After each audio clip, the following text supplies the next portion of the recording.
Good morning and welcome to another Wine Steward video. Happy almost 4th of July. And first of all, I would like to congratulate, though he can't hear me from here, Mark Cavendish for winning now 35 Tour de France stage wins. At long last, this sprinter who's been seeking to hold the title for the most. He was tied with Mr. Merckx for a very long time at 34, and now he surpasses him, and that's pretty cool.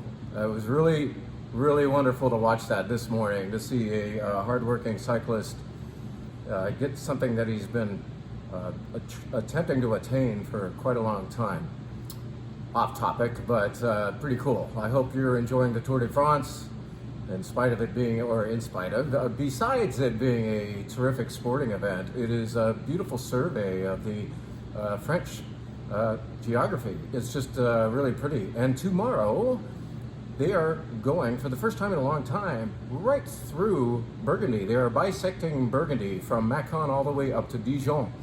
And then the next day's course or stage will surround, I think it'll go around and around Gévry-Chambertin, that very famous village, wine village in the Côte de Nuit of Burgundy. So if you're a wine fan, you might become a Tour de France fan by turning on, I think it's on Peacock, and getting some Tour de France into your bloodstream.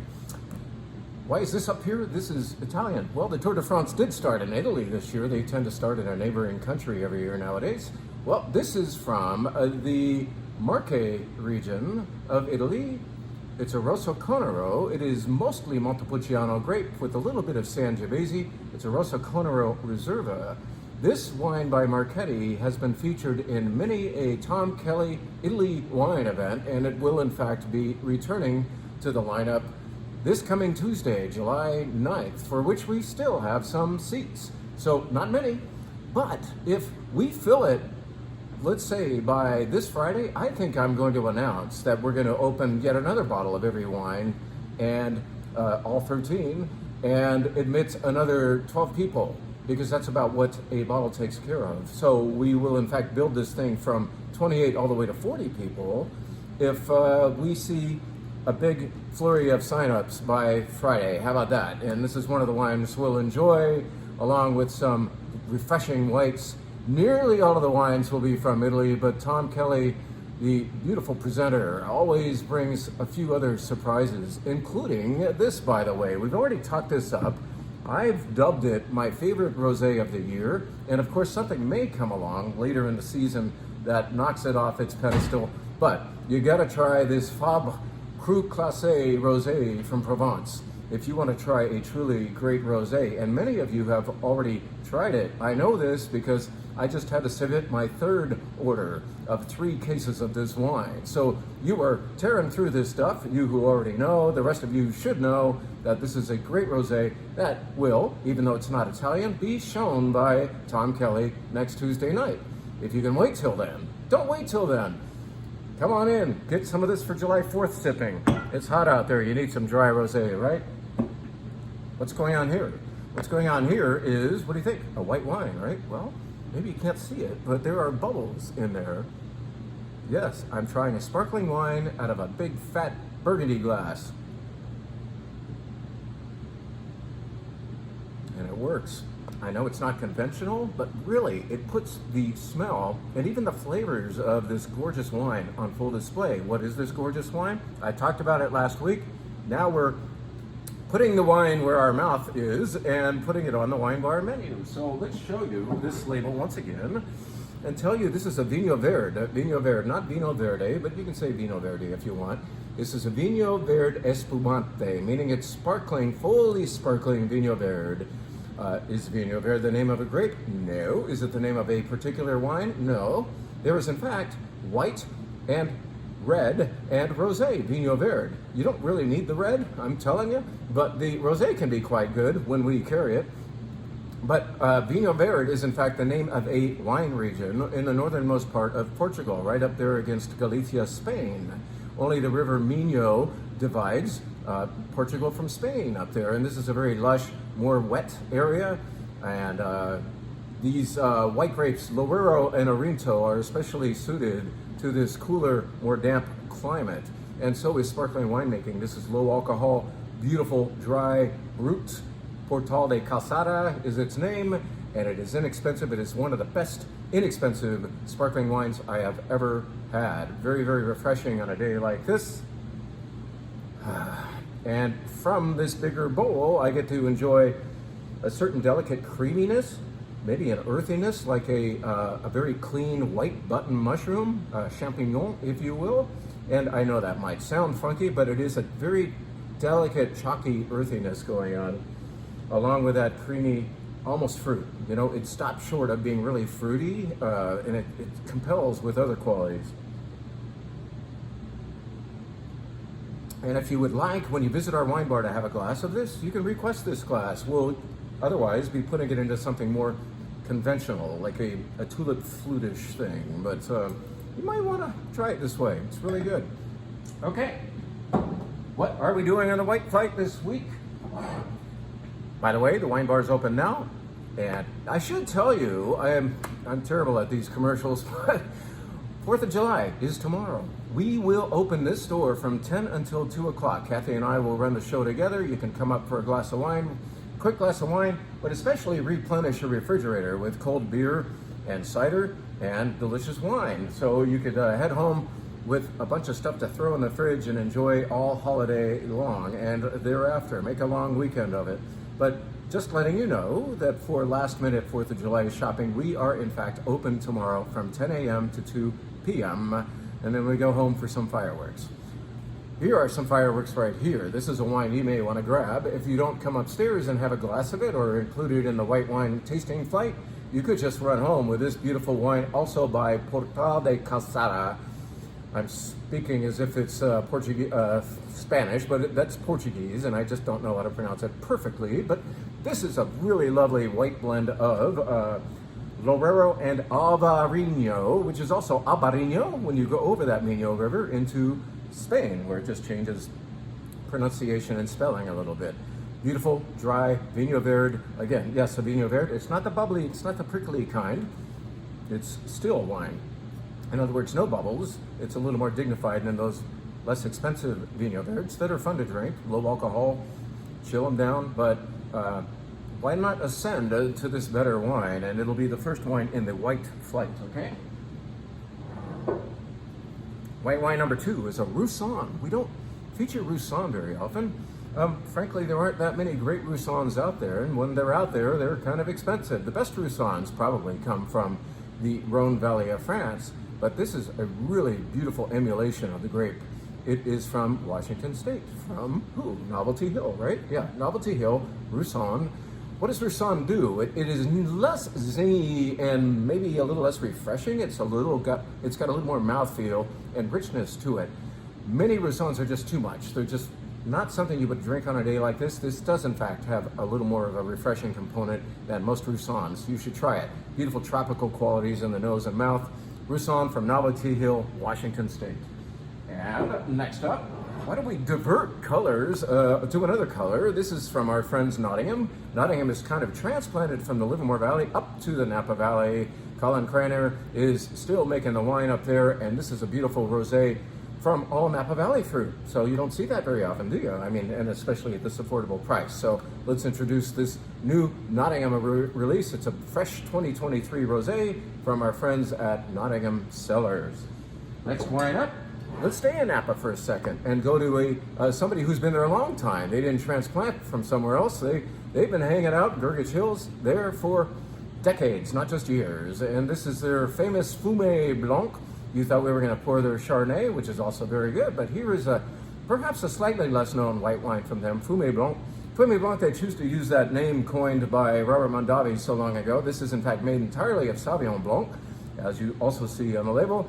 But they throw in the Fumé Blanc, maybe an homage to tradition. Like back in the 70s when Bob Mondavi came up with that name, they started using it as well. So did a lot of other producers. Most of them have shed that subtitle, but they're keeping it. And I think it's justified because this wine does in fact see a short passage in oversized wood barrels. And they're used barrels, so they're not giving a lot of wood flavor to the wine, but they are giving a little oxidative rounding, we sometimes say, and perhaps a slightly smoky or fumé quality. So try this Gurgage Hills Fumé Blanc. It's quite nice.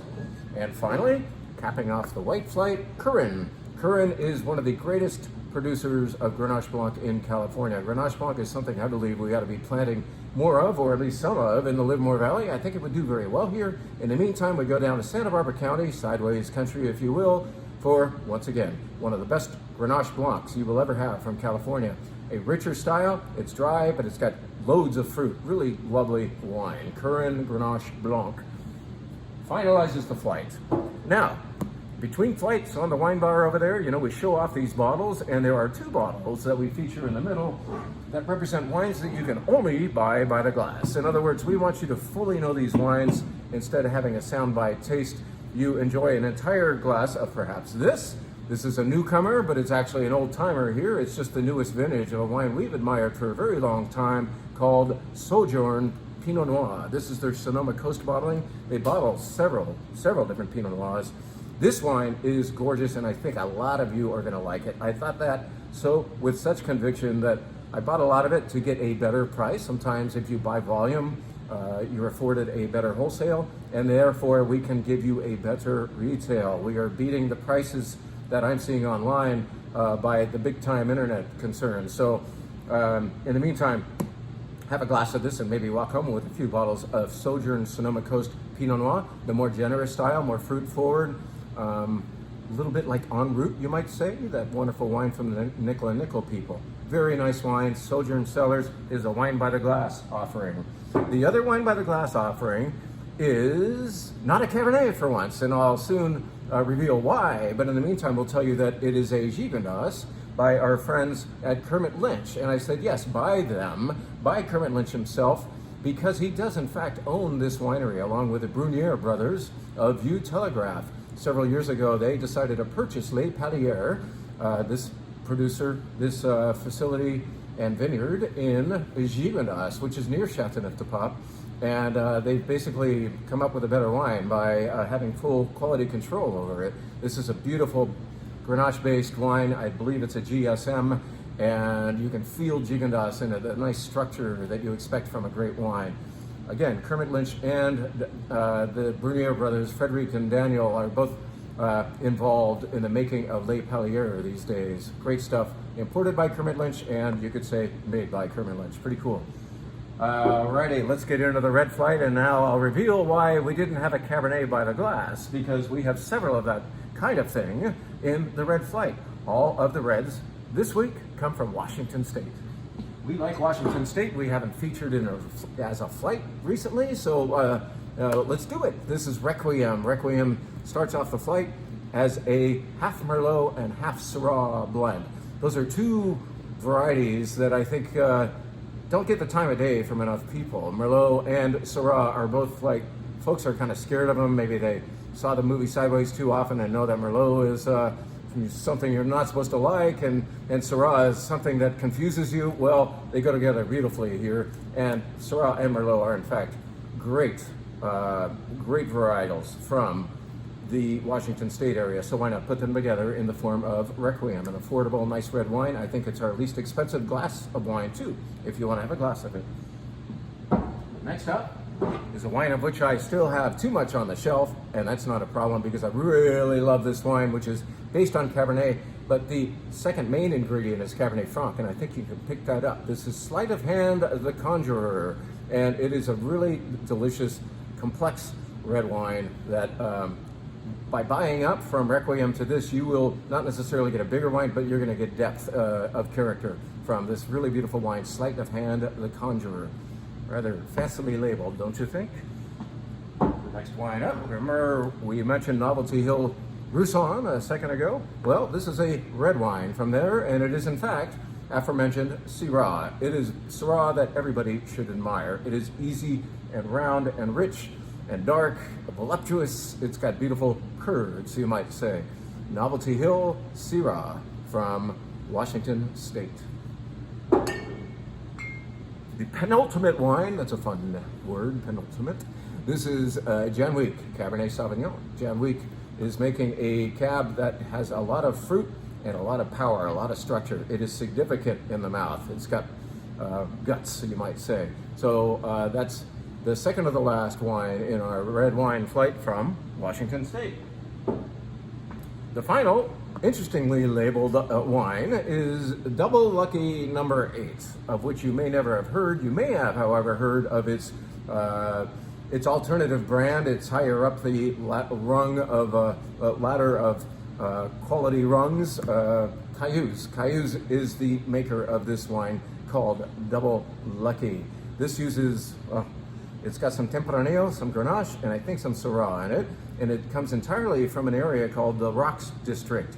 And on the menu, whereas I'm writing Columbia Valley, Washington, after each wine in this flight, here I'm writing Walla Walla, comma, Washington in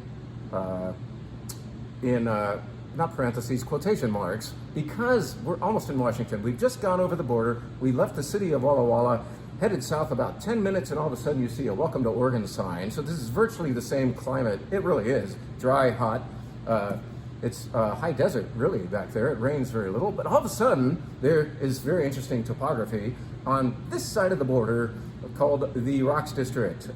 Called so because this place looks a hell of a lot like Châteauneuf-du-Pape. You see a lot of these rounded rocks that roll down from the Blue Mountains prehistorically and have this big alluvial plain here where you don't really see much dirt. You just see a bunch of these rocks from which the vines for this wine grow. The Rocks District, Walla Walla Valley, and really, really fun, compelling wine to finish off the red flight.